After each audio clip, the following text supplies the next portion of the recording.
جیسے کہ الفاظ ہیں، دونوں باہم سودا کرنے والوں کو جب تک کہ وہ جدا نہ ہو اختیار ہے۔ صحیح بخاری اور مسلم اس کو روایت کر رہے ہیں۔ پھر جی آگے کہا جا رہا ہے وَلَا تَقْتُلُوا أَنفُسَكُمْ إِنَّ اللَّهَ كَانَ بِكُمْ رَحِيمًا، یعنی اپنے آپ کو قتل نہ کرو، یقیناً اللہ تم پر نہایت مہربان ہے۔ اس سے مراد تفسیر میں جو بات آ رہی ہے وہ کہتے ہیں کہ خودکشی بھی ہو سکتی ہے جو کہ کبیرہ گناہ ہے، اور اسی طرح کسی دوسرے مسلمان کو قتل کرنا بھی اس میں شامل ہو سکتا ہے، کیونکہ مسلمان ایک جسم کی طرح ہے، اس لیے دوسرے مسلمان کا قتل بھی ایسا ہی ہے جیسا کہ اس نے اپنے آپ کو قتل کیا۔ تو یہ یہاں پر ڈیٹیل میں بات آ رہی ہے۔ پھر آگے کہا جا رہا ہے وَمَن يَفْعَلْ ذَلِكَ عُدْوَانًا وَظُلْمًا فَسَوْفَ نُصْلِيهِ نَارًا،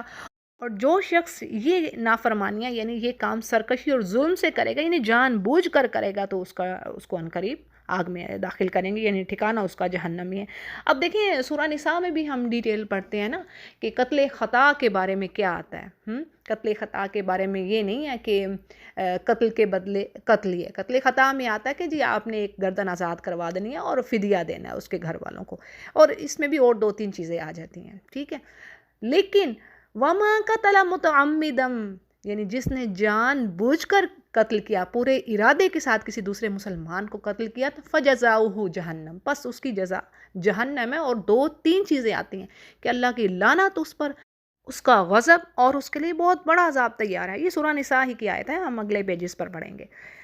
تو جی اس ظلم اور سرکشی کی سزا کیا ہے، یعنی عنقریب وہ داخل ہوگا آگ میں، وَكَانَ ذَلِكَ عَلَى اللَّهِ يَسِيرًا، اور اللہ کے لیے یہ بات آسان ہے۔ اور آگے مومنوں سے کہا جا رہا ہے، یعنی بڑی خوبصورت بات ہے یہاں پر کہ اگر تم کبیرہ گناہوں سے بچ جاتے ہو تو اللہ تمہاری برائیاں تم سے دور کر دے گا، یعنی صغیرہ گناہ جو چھوٹے چھوٹے سے گناہ ہیں وہ معاف ہو جائیں گے، دھل جائیں گے، اور ان کے لیے بھی ریزن ہے نا، جیسے آپ دیکھیں وضو کرتی ہیں تو اس میں بھی آپ کے صغیرہ گناہ نکل جاتے ہیں، ٹھیک ہے۔ اسی طرح پھر اور بھی بہت ساری چیزیں ہیں، عمرہ کرنے پہ آتا ہے، پھر ایک جمعے سے دوسرا جمعہ جو پڑتا ہے اس کے لیے آتا ہے۔ تو بات یہ ہے کہ اللہ یہاں پر فرما رہے ہیں اگر تم کبیرہ گناہوں سے بچ گئے جن سے منع کیا گیا ہے تو تمہارے چھوٹے گناہ وہ دور کر دے گا اور تمہیں عزت اور بزرگی کی والی جگہ پر داخل کرے گا، یعنی جنت میں۔ اب دیکھیں کبیرہ گناہوں کے بارے میں کیا چیز آتی ہے، یہاں پر جو تفسیر میں بات آ رہی ہے کہ بعض علماء کہتے ہیں کہ ہر وہ کام جس سے اللہ نے یا اس کے رسول نے روکا ہے، یعنی اس کی حرمت بیان کی ہے کہ وہ حرام ہے کرنا۔ اسی طرح کبیرہ گناہوں کا ذکر حدیث میں بھی ملتا ہے، اور اسی طرح بعض علماء نے ان کبیرہ گناہوں کو ایک کتاب میں بھی جمع کیا ہے۔ تو جی ایک یہ بھی اصول ہے کہ مسلمان کبیرہ گناہوں میں مثلاً شرک، والدین کی نافرمانی، جھوٹ وغیرہ سے بچے، یعنی یہ بھی کبیرہ گناہوں میں آ رہے ہیں۔ اور اس کے علاوہ صغیرہ گناہوں پر بھی اصرار نہیں کرنا چاہیے، یعنی بعض اوقات صغیرہ گناہوں پر جمے رہنا بھی کبیرہ گناہوں کی طرف لے جاتا ہے یہ عمل۔ اور پھر اسی طرح قرآن کریم میں ہم کیا پاتے ہیں، بڑی خوبصورت بات اللہ سبحانہ وتعالیٰ فرما دیتے ہیں کہ اگر تم سے برائیاں ہو گئیں، خطائیں، تو سب کریں گے، کیونکہ حدیث میں الفاظ آتے ہیں، ورنہ تو ہر کوئی فرشتہ نہ ہو جاتا، ایسا نہیں ہے۔ خطائیں انسان کرتا ہے، لیکن بہترین وہ ہیں جو توبہ کرنے والے ہیں۔ پھر کیا بات آتی ہے کہ ان الحسنات یذہبن السیئات، اتنی خوبصورت ایک جو طریقہ کار بتا دیا گیا کہ دیکھو اگر خطا ہو گئی ہے، کوئی گناہ ہو گیا، اب کیا ہے، توبہ استغفار کرو اور اس کے پیچھے اچھائی کرو، وہ کھا جائے گی تمہاری برائی کو۔ اور پھر سورہ توبہ میں بڑی خوبصورت بات آتی ہے کہ جہاں پر اللہ فرماتے ہیں نا کہ کچھ ایسے لوگ بھی ہیں یعنی جنہوں نے اچھے اعمال بھی کر لیے اور برے اعمال بھی کیے ہیں، خَلَطُوا عَمَلًا صَالِحًا وَآخَرَ سَيِّئًا، کچھ اچھے بھی ہیں کچھ برے بھی ہیں۔ تو اب کیا ہے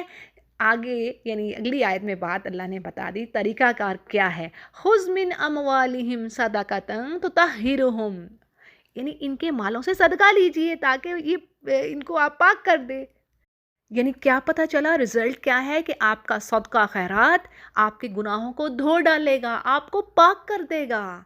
وَيُؤْتِ مَالَهُ يَتَزَكَّى، وہ مال دیتا ہے اپنے آپ کو پاک کرنے کو، اپنے نفس کو پاک کرنے کو، ٹھیک ہے جی۔ تو اپنی سول کی پیوریفیکیشن کے لیے یہ چیز ضروری ہے، یعنی خطائیں تو ہوں گی انسان سے،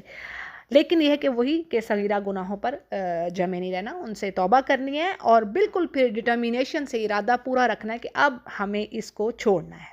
اگلی آیت میں بہت ہی خوبصورت بات اللہ فرما رہے ہیں، بڑی زبردست ایڈوائز ہے، وَلَا تَتَمَنَّوْا مَا فَضَّلَ اللَّهُ بِهِ بَعْضَكُمْ عَلَىٰ بَعْضٍ، یعنی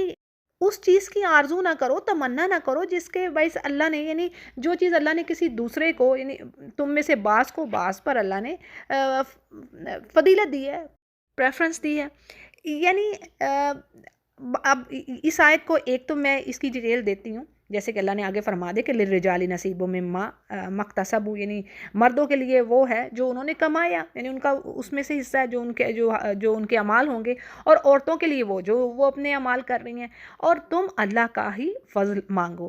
تو ایک تو یہ چیز آتی ہے کہ یہاں پر مرد اور عورت کی بات آتی ہے، جو کہ تفسیر میں بات بتاتی ہوں آپ کو اس کی ڈیٹیل. لیکن اس کو آپ جنرلی آل فیلڈز آپ کہہ لیں کہ ہر جگہ پر بھی اگر آپ اپلائی کرتی ہیں تو سبحان اللہ، دیکھیں نا، یعنی جس کو اللہ نے نعمتیں دی ہوئی ہیں نا، اس کے ساتھ پتہ نہیں وہ بیچاری کس مشکل میں گرفتار ہے، کس آزمائش میں وہ پڑی ہوئی ہے. اللہ نوز، ہمیں تو پتہ نہیں نہ ہوتا. اور یہ انسانی فطرت ہے، ہم کمزور ہیں، ذرا سی اپنے سے اوپر کوئی ایسی کوئی چیز دیکھی جس سے ہم امپریس ہو گئے، مال و دولت میں، علم میں، کسی بھی چیز میں، تو ساتھ ہی ہم کہتے ہیں ہمیں بھی کاش ایسی یہ چیز ہمیں بھی ایسے ہی ملے. نہیں، تو بات یہ ہے کہ نہ تو جیلسی فیل کرنی ہے، نہ رشک کے لیے کہہ دیا گیا کہ دو انسان، یعنی ان پر رشک کیجئے اگر کرنا ہی ہے، یہ نبی نے کہہ دیا صلی اللہ علیہ وسلم. بس اس کے بعد بات ختم، اور کسی چیز پر ہمیں رشک نہیں کرنا. دو چیزیں ہیں، یعنی ایک وہ شخص جس کو اللہ نے مال دیا اور وہ دن رات مال خرچ کر رہا ہے اللہ کی راہ میں، ہاں اس کو دیکھ کے کہیں کہ ہمیں بھی اللہ ایسا بنا دے. پھر اسی طرح دوسرا وہ شخص جو کثرت سے قرآن کریم کو پڑھ رہا ہے، ٹھیک ہے، یعنی یہ ہیں جن کو دیکھ کر آپ رشک کریں کہ ہاں جی ہمیں ایسا اللہ بنا دے. باقی کسی پر رشک نہیں کرنا. آپ کو نہیں پتا وہ اس نعمت کے ساتھ وہ کس آزمائش میں بھی گرفتار ہیں. تو ایک بات یہ بھی ہے کہ نیچرل ہے کہ ہمیں جب دوسروں کے پاس کوئی نعمتیں دیکھتے ہیں تو ہم اس کی خواہش دل میں رکھتے ہیں. تو اب کرنا کیا ہے، اس کا بھی حل بتا دیا اللہ نے. زبردست بات ہے. کیا ہے؟ آپ نے یہ دعا پڑھنی ہے. نہ کسی سے حسد کریں، نہ کسی پر رشک. ہاں ایسی کچھ فیلنگز آئیں تو کیا کہنا ہے؟ اللہم انی اسألک من فضلک. ٹھیک ہے جی، اللہم انی اسألک من فضلک. میں نے پہلے بھی یہ بتائی ہے آپ کو بات، تو اگین تو یہ بس پڑھیں انشاءاللہ. مطلب کیا ہے اس کا کہ اے اللہ میں تیرا فضل چاہتی ہوں، یعنی تجھ سے نعمتیں، تجھ سے رحمتیں چاہتی ہوں، تیرا فضل چاہتی ہوں. تو ان اللہ کان بکل شیء علیما، اور بے شک اللہ تعالیٰ ہر چیز کو جاننے والا ہے. اچھا جی، اس کی اب ہم ڈیٹیل دیکھ لیتے ہیں کہ اس آیت کا شان نزول کیا تھا. حضرت سلمہ رضی اللہ عنہا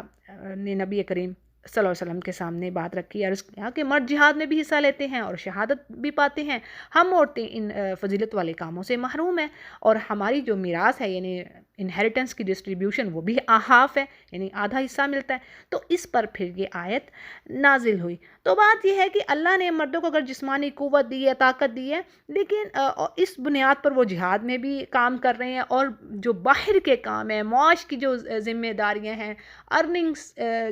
جو کر رہے ہیں، وہ بال بچوں کے لیے وہ یعنی دھوپ چھاؤں میں پھر رہے ہیں. تو یہ اللہ کو پتہ تھا میں نے کیا کام ان پر ڈالنے، یہ ذمہ داری ہے. یعنی جس کا جتنا رتبہ زیادہ اس کے اوپر برڈن بھی زیادہ. کوئی ایسی کوئی مزے کی چیز تو نہیں ہے، ذمہ داری ان کے اوپر زیادہ ہے. ٹھیک ہے جی. البتہ اللہ کہہ رہے ہیں کہ اللہ کی اطاعت اور نیکی کے کاموں میں تم دونوں جو بھی کام کر رہا ہے، بڑھ چڑھ کا حصہ لے رہا ہے، تو اس کا پورا اجر ملے گا. اسی طرح ایک حدیث میں یہ بھی بات آتی ہے کہ جب ایک صحابیہ نے پوچھا آپ صلی اللہ علیہ وسلم سے یہی چیز کہ ہم ان کے بچے لادے پھرتی ہیں اور سارا کام کر رہی ہیں، لیکن ہمارے لیے پھر کیا اجر ہے؟ تو اس پر آپ نے فرمایا کہ تمہارے لیے بھی یعنی اجر ہے، تم پیچھے ان کے مال کی، ان کی عزت کی، ان کے بچوں کی حفاظت کر رہی ہو، دیکھ بھال کر رہی ہو، تو تمہارے لیے بھی اس میں بہت اجر ہے. ٹھیک ہے جی. پھر آگے بات آ رہی ہے وَلِكُلِّ جَعَلْنَا مَوَالِيَ مِمَّا تَرَكَ الْوَالِدَانِ وَالْأَقْرَبُونَ وَالَّذِينَ عَقَدَتْ أَيْمَانُكُمْ فَآتُوهُمْ نَصِيبَهُمْ إِنَّ اللَّهَ عَلَى كُلِّ شَيْءٍ شَهِيدٌ. اس کا ترجمہ کیا ہے کہ ماں باپ اور رشتہ دار جو بھی چھوڑ مرے، اس کے وارث ہم نے ہر شخص کے لیے مقرر کر دیے ہیں، اور جن سے تم نے اپنے ہاتھوں معاہدہ ایگریمنٹ کیا ہے انہیں بھی حصہ دو، یقیناً اللہ تعالیٰ ہر چیز پر حاضر ہے. اچھا جی، اس آیت کے محکم یا منسوخ ہونے کے بارے میں مفسرین کا اختلاف ہے. کیا ہے کہ ابن کثیر اور دیگر مفسرین کے نزدیک یہ آیت منسوخ ہے، یعنی اس پر امپلیمنٹ نہیں ہوگا۔ اور اس میں بات کیا ہے یہ میں آپ کے آگے رکھ دیتی ہوں، کیونکہ اس میں ایک معاہدے کی بات کہی گئی، ایگریمنٹ۔ اب اس میں کیا آ رہا ہے، جیسے کہ ایمانکم، وہ معاہدہ جو ہجرت کے بعد ایک انصاری اور مہاجر کے درمیان اخوت کی صورت میں، یعنی وہ بھائی چارہ ان کے درمیان تھا، تو اس کی صورت میں ہوا تھا۔ اور وہ کیا تھا، یعنی ایک مہاجر انصاری کے مال کا اس کے رشتہ داروں کی بجائے وارث ہوتا، یعنی اس کے رشتہ دار وارث نہ ہوتے، وہ مہاجر اس کا وارث ہوتا، جو کہ جس کو اخوت یعنی بھائی چارہ جس کے درمیان کروایا گیا تھا، ٹھیک ہے۔ لیکن یہ ایک عارضی انتظام تھا، اسی لیے یعنی بعد میں جب اللہ تعالیٰ نے جو پیچھے ہم نے آیت پڑھ لی جس میں اللہ نے تمام رشتہ داروں کے جو ان کے جو رائٹس ہیں وہ فکس کر دیے، اور پھر سورۃ الانفال میں بات آتی ہے کہ رشتہ دار اللہ کے حکم کے مطابق ایک دوسرے کے زیادہ حقدار ہیں، ٹھیک ہے جی۔ یعنی یہ آیت نازل ہوگی تو اب یہ جو آیت ہے یہ منسوخ ہے، ٹھیک ہے جی۔ اور پہلے ہی یعنی شروع کے پیجز میں ہم نے پڑھ بھی لیا کس کس کو کس طرح اللہ نے حصہ دینے کا فرمایا ہے۔ پھر جی آگے الرجال قوامون علی النساء بما فضل اللہ بعضهم علی بعض، یعنی رجال کو، مردوں کو اللہ نے عورتوں پر قوام بنایا ہے، حاکم بنایا ہے، فضیلت دی ہے، یہ سارے الفاظ آ سکتے ہیں۔ اور کیوں دی ہے یہ بھی آگے اللہ نے بتا دیا، یعنی جیسے میں نے پیچھے بھی کہا ہے کہ یہ کوئی یعنی کچھ اس کی ریزنز ہیں، اسباب ہیں، حکمت ہے جس کی وجہ سے اللہ نے ایسا کیا۔ یعنی ایک چیز تو اللہ نے کہی کہ وہ اپنا مال خرچ کر رہے ہیں عورتوں کے لیے، کیونکہ عورتوں پر تو اللہ نے معاش کی ذمہ داری ڈالی ہی نہیں، ان جھمیلوں سے انہیں دور رکھا ہے۔ اور اسی طرح ایک دوسری وجہ یعنی ان کی مردانہ قوت اور دماغی صلاحیت جو کہ عورت سے بالکل مختلف ہے۔ اسی طرح دین میں عورت کی سربراہی کے حق میں بات نہیں کی گئی ہے، جیسے صحیح بخاری اس کو روایت کر رہے ہیں حدیث کو کہ آپ نے فرمایا وہ قوم ہرگز فلاح یاب نہیں ہوگی، سکسیس نہیں پائے گی جس نے اپنے معاملات عورت کے حوالے کر دیے۔ تو دیکھیں اس حدیث سے کیا پتہ چل رہا ہے، یعنی بڑے معاملات میں منع کیا جا رہا ہے، تو گھریلو معاملات میں بھی کچھ ایسا ہی ہے، یعنی مشورہ ضرور کیا جائے، اس میں بالکل بھی ممانعت نہیں ہے کہ ایک دوسرے سے مشورہ کر کے کام کیا جائے، لیکن آخری فیصلہ سربراہ کا ہونا چاہیے۔ آج آپ دیکھیں گھر گھر جھگڑا ہے جو بہو اور ساس کا، اور پھر اس سے ہی گھر کا سکون برباد ہوتا ہے، گھر ٹوٹ رہے ہیں، کیونکہ گھر ٹوٹ جاتے ہیں نا جب لڑائی ہو رہی ہے، ساس پسند نہیں کر رہی یا بہو پسند نہیں کر رہی کچھ چیزوں کو، تو کیا ہے وہ جو مرد کو کھینچا جا رہا ہے ادھر سے ادھر، ادھر سے ادھر، ان دا اینڈ کیا ہوتا ہے، گھر کی تباہی ہو رہی ہوتی ہے۔ اور ایک آپ چیز نوٹ کیجئے ذرا، دیکھیں کبھی آپ نے دیکھا کبھی سسر اور بہو کی لڑائی ہو رہی ہے، ہاں کبھی ایسا ہوا ہے؟ بڑا کم ہوگا ہو سکتا ہے ہو بڑا کم۔ اکثر جو میجورٹی جو کیسز ہیں کیا ہوتا ہے جی، ساس اور بہو، عورتیں۔ اب اس سے کیا پتہ چلتا ہے کہ ایون کوئی عورت چاہے کتنی پڑھی لکھی بھی ہو جائے نا، آپ دیکھیں فرق ہیں جو اس کے جذبات ہیں وہ برداشت نہیں کر پاتی دوسری عورت کو۔ یعنی یہاں پر بھی وہی کیس آ رہا ہے نا کہ ماں اب برداشت نہیں ہو رہا ماں سے کہ بیٹا اب دوسری طرف چلا گیا، تو یہیں پر اصل میں اخلاق دیکھنے والا ہوتا ہے۔ اور پھر بات وہی آتی ہے کہ یعنی اس کی ریزن کیا ہے بھئی، جو آج اتنے میڈیاز میں باتیں آتی ہیں، نفسیات کے بارے میں بتایا جاتا ہے، تو اس کے بارے میں بھی پھر چیک کریں نا کہ یہ عورت کی پھر نفسیات فرق ہے نا بھئی، ڈیفرنٹ ہے نا، جو اللہ نے بنا دیا، اللہ نے کہہ دیا نا کہ جو ذکر ہے یعنی کہ جو مرد ہے عورت ہے وہ ایک جیسے نہیں ہو سکتے بھئی، جسمانی اور نفسیاتی طور پر دونوں طریقے سے وہ ایک جیسے نہیں ہیں۔ Physically and mentally there is a great difference between them. تو بات یہ ہے کہ عورت کو بھی یہ بات ایکسیپٹ کرنی چاہیے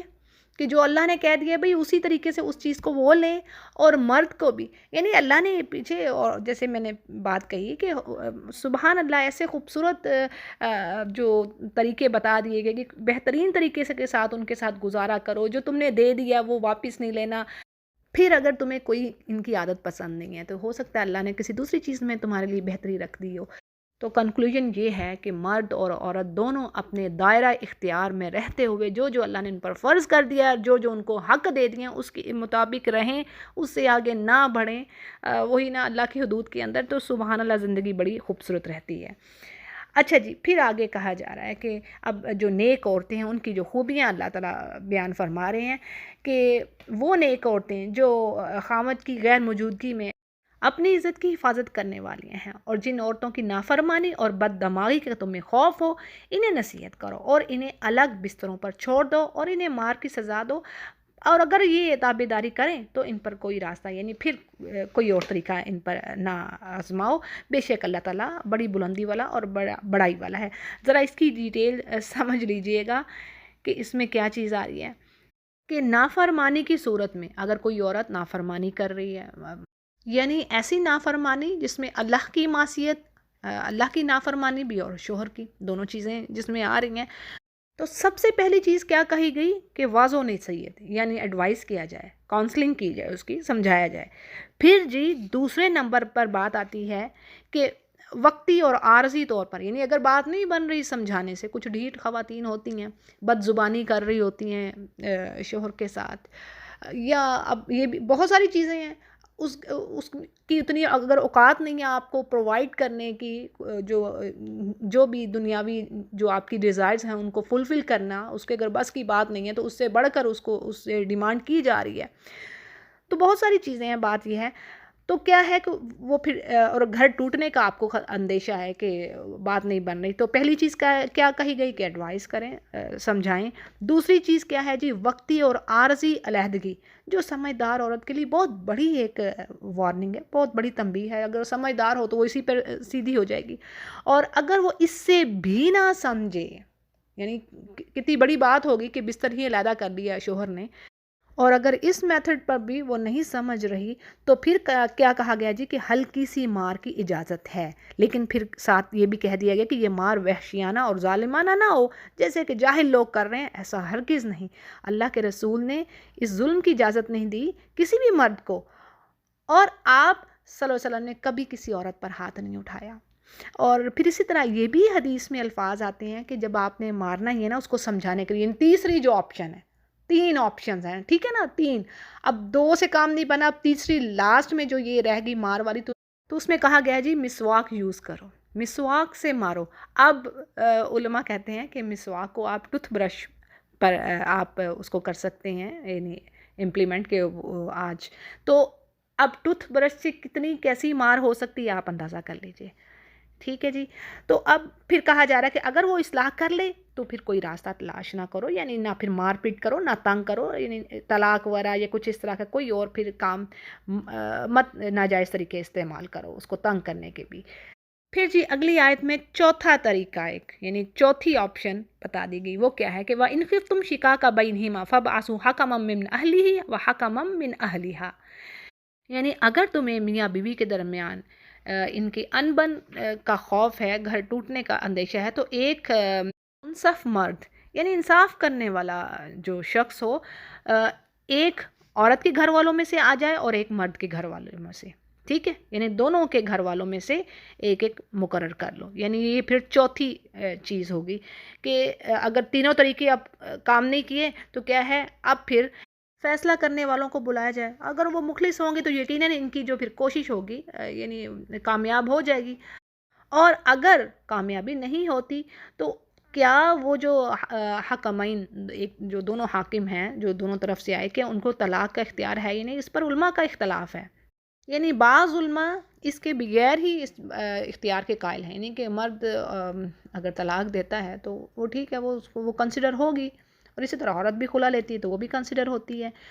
ہاں وہ علیحدہ بات ہے کہ اب بعض مسالک یعنی ڈفرینٹ چیزیں آتی ہیں کہ بعض یہ کہتے ہیں کہ جی اگر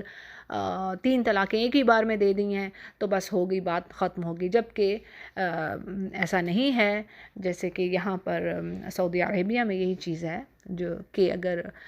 3 طلاقیں بھی ایک وقت میں دے دی گئیں تو وہ ایک ہی طلاق کنسیڈر ہوگی، 3 نہیں کنسیڈر ہوں گی۔ اور پھر آگے اللہ فرماتے ہیں کہ اگر وہ اصلاح چاہ رہے ہوں گے، یعنی دل اگر ان کا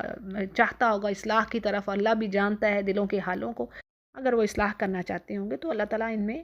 صلح کروا دے گا۔ تو یقیناً اللہ تعالیٰ پورا علم رکھنے والا ہے اور خبردار ہے ہر چیز سے، جو بھی انسان کام کرتا ہے۔ پھر جی آگے کہا جا رہا ہے وَاعْبُدُوا اللَّهَ وَلَا تُشْرِكُوا بِهِ شَيْئًا، یعنی اللہ کی عبادت کرو اور اس کے ساتھ کسی کو شریک نہ ٹھہراؤ، اور احسان کرو والدین کے ساتھ اور رشتہ داروں کے ساتھ، جو یتیم ہیں، مسکین ہیں، اور وہ ہمسائے جو تمہارے رشتہ دار ہیں، اور وہ ہمسائے جو اجنبی ہیں۔ اور احادیث میں ہمسایوں کے ساتھ اچھا سلوک کرنے کے بارے میں بہت ساری نصیحتیں ملتی ہیں، یعنی بہترین وہ شخص ہے جو اپنے ہمسایوں کے ساتھ اچھا سلوک کر رہا ہے۔ پھر جی آگے کہا جا رہا ہے کہ جو پہلو کے ساتھی ہیں، اس کی ڈیٹیل کیا ہے؟ اس سے مراد وہ ساتھی جو کہ یعنی اگر آپ ٹریول کر رہے ہیں، ٹریولنگ میں آپ کے ساتھ ساتھی ہے کوئی، اسی طرح آپ کا کوئی بھی دوست اور بیوی، اور وہ شخص جو فائدے کی امید پر آپ کے ساتھ ہے۔ اور اس کی تاریخ میں وہ لوگ بھی آ سکتے ہیں جنہیں یعنی جیسے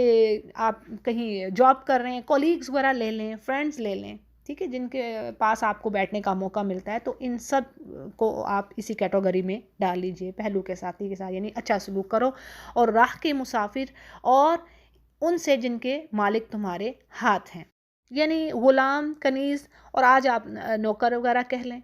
اور اس میں کون کون سے لوگ آ رہے ہیں، یعنی ڈیٹیل میں ہے کہ اس میں گھر، دکان اور کارخانوں اور ملوں کے ملازم اور نوکر چاکر سب آ جاتے ہیں۔ اور یہاں پر کہا جا رہا ہے کیونکہ یہ بھی ایک طرح سے غلاموں سے مشابہت رکھتے ہیں، یعنی آپ کے ماتحت ہوتے ہیں، آپ کے اوپر وہ ڈیپینڈ کر رہے ہوتے ہیں، تو اسی لیے ان کے ساتھ حسن سلوک کی تاکید کی گئی ہے۔ اور آگے کہا جا رہا ہے کہ اللہ تعالیٰ تکبر کرنے والوں اور شیخی خوروں کو پسند نہیں فرماتا، اور حدیث کے الفاظ ہیں کہ وہ شخص جنت میں نہیں جائے گا جس کے دل میں رائی کے ایک دانے کے برابر بھی کبر ہوگا۔ صحیح مسلم اس کو روایت کر رہے ہیں۔ اللہ تعالیٰ اس کبر سے بچائے۔ ابلیس نے کبر ہی تو کیا تھا، انا خیر منہ، یہی تو اس نے کہا تھا کہ میں تو بہتر ہوں اللہ، تو نے مجھے آگ سے بنایا، اس کو مٹی سے بنایا، تو اللہ نے کہا تو تکبر کر رہا ہے، تو اپنے آپ کو بڑا سمجھتا ہے، تو نکل جاؤ۔ اب دیکھیں جب قرآن کریم کو پڑھیں نا، سبحان اللہ، عربی کے ٹیکسٹ کو، تو وہ بات ہی ہو رہا ہے۔ جیسے ہی اس نے کہا کہ میں نے نہیں کرنا سجدہ اور میں اس سے بہتر ہوں، اللہ نے فوری کہا نکل جا یہاں سے، قال فاخرج منها فإنك رجيم وإن عليك لعنتي إلى يوم الدين، یعنی نکل جا یہاں سے، تو رجیم ہے، مردود ہے، اور تجھ پر میری لعنت ہے یوم الدین تک، یعنی قیامت کے دن تک۔ سورہ صاد کی آیات ہیں یہ 77 اور 78۔ تو یہ کبر کی سزا ہے۔ اور پھر لاسٹ آیت میں کیا بات آ رہی ہے؟ الذین یبخلون ویأمرون الناس بالبخل ویکتمون ما آتاہم اللہ من فضلہ واعتدنا للکافرین عذابا مہینا، یعنی کچھ لوگ ایسے ہیں کہ جو خود بھی بخل کرتے ہیں اور دوسروں کو بھی حکم دیتے ہیں کہ تم بھی کنجوسی کرو، اور چھپاتے ہیں جو اللہ نے اپنے فضل سے ان کو دے رکھا ہے۔ اللہ تعالیٰ نے ایسے کافروں کے لیے ذلت والا عذاب تیار کر رکھا ہے۔ اور یہ بخل کیا چیز ہے، اس کی تباہی کا اندازہ کریں۔ حدیث کے الفاظ ہیں کہ آپ نے فرمایا ہلاک کر دیا تم سے پہلے کی قوموں کو اس بخل نے، یہاں تک کہ وہ ایک دوسرے کی گردنیں مارنے لگے، یعنی ایک دوسرے کو قتل کرنے لگے اس بخل کی وجہ سے۔ دنیا کی چاہ، دنیا کی تمنا، یعنی دوسرے پر تو خرچ ہی نہیں کرنا، دوسرے کو تو دینا ہی نہیں ہے۔ جیسے اللہ نے کہہ دیا کہ انسان اتنا خود غرض ہے کہ کھجور کی گٹلی کا چھلکا تو کیا، یعنی گٹلی کا بھی چھلکا ہوتا ہے، اس کے اوپر ایک آپ کہہ لیں غلاف سا باریک سا گٹلی کے اوپر، اس کے پھر اندر جو ایک چھوٹی سی اور ایک چیز ہوتی ہے وہ تک انسان نہ دے، لیکن جو اللہ پر اور یوم آخرت پر یقین رکھ رہا ہے، جس کو پتہ ہے کہ میرے لیے آخرت میں اللہ نے تیار کر رکھا ہے، اگر میں یہاں پر کچھ کر رہی ہوں تو یقیناً پھر یعنی ان کا یہ طریقہ کار نہیں ہو سکتا، وہ پھر اللہ کی راہ میں خوب خرچ کرتے ہیں۔ اور یہی جنتیوں کی خوبی ہے، وَيُطْعِمُونَ الطَّعَامَ عَلَىٰ حُبِّهِ مِسْكِينًا وَيَتِيمًا وَأَسِيرًا۔ سورۃ الانسان میں کتنی خوبصورت بات آتی ہے، بلکہ آخری جو عشرہ ہے نا اس کو آپ اٹھا لیں تو اس میں اتنا یہ خرچ کرنے کے معاملے میں آتا ہے۔ پھر حدیث میں یہ بھی تو بات آتی ہے کہ اسلام کیا ہے، کھانا کھلانا، آپ نے فرمایا کھانا کھلانا، یعنی اللہ کی محبت میں مسکینوں کو، یتیموں کو، جو ضرورت مند ہے ان پر خرچ کیا جائے، کھانا کھلایا جائے۔ کھانا کھلانے سے مطلب یہ ہے کہ ان پر خرچ کیا جائے، اور کھانا ایک بذات خود جو کھانا کھلانا اس کا بھی بہت زیادہ ریوارڈ ہے۔ پھر اسی طرح جو سورۃ البلد میں ہم پڑھتے ہیں کہ انسان گھاٹی عبور نہ کر سکا، اور وہ کون سی گھاٹی ہے؟ یعنی گردنیں آزاد کرنا. کوئی جو مقروض ہے آج کے دور میں، قرضوں میں ڈوبے ہوئے ہیں، مجبور ہیں، ان کی جو مطلب سفید پوش ہیں، ضروریات زیادہ ہیں، پوری نہیں ہو پا رہی، اور کسی سے مانگنے پر مجبور ہیں، تو ان کی ضروریات کو پورا کیا جائے. مقروض ہیں تو قرضے ادا کیے جائیں. یہ آج کے دور میں گردن چھڑانے میں آئے گا. پھر اسی طرح کھانا کھلانا، بھوک کے دن یعنی فوڈ کی شارٹیج ہے تو کھانا کھلائیے. تو یعنی سمجھیے بات کہ اسلام کیا ہے؟ کھانا کھلانا، ایک دوسرے کی مدد کرنا. اب جو پل صراط پہ جو چیز آتی ہے، حدیث کے الفاظ ہیں سبحان اللہ، کہ پل صراط پر آپ کو جمانے والی چیز کیا ہے کہ کوئی شخص اپنے بھائی کی حاجت کو پورا کرتا ہے تو اللہ اس کے قدم کو جما دے گا. اب دیکھیں اللہ نے نہیں کہا کہ جو کوئی روزے رکھ رہا ہے، تہجد پڑھ رہا ہے، یا بڑے وہ بھی کرنا ہے، وہ بھی ریچولز بھی لازمی ادا کرنے ہیں، لیکن ریچولز ہی کو سب کچھ نہ سمجھ لیا جائے. ایسا نہ ہو، کچھ ایسے لوگ بھی ہیں کہ جی نمازیں تو پڑھی جا رہی ہیں، سجدے کیے جا رہے ہیں، اور دوسری طرف دھوکہ دیا جا رہا ہے، حق مارا جا رہا ہے، گالیاں دی جا رہی ہیں. نہیں چاہیے اللہ کو ایسی عبادت. ٹھیک ہے، تو یہ چیزیں یعنی کہ سارے کام کرتے ہوئے اللہ کے جو فرائض ہیں وہ ادا کرتے ہوئے ساتھ ہی یہ کام کرنے ہیں. اور اللہ تعالیٰ ہمیں ان میں سے کرے جو انشاءاللہ جن کے قدم اللہ تعالیٰ جما دے، اور بجلی کی سی تیزی سے ہم پل صراط کو پار کر جائیں. آمین. وآخر دعوانا ان الحمد للہ رب العالمین.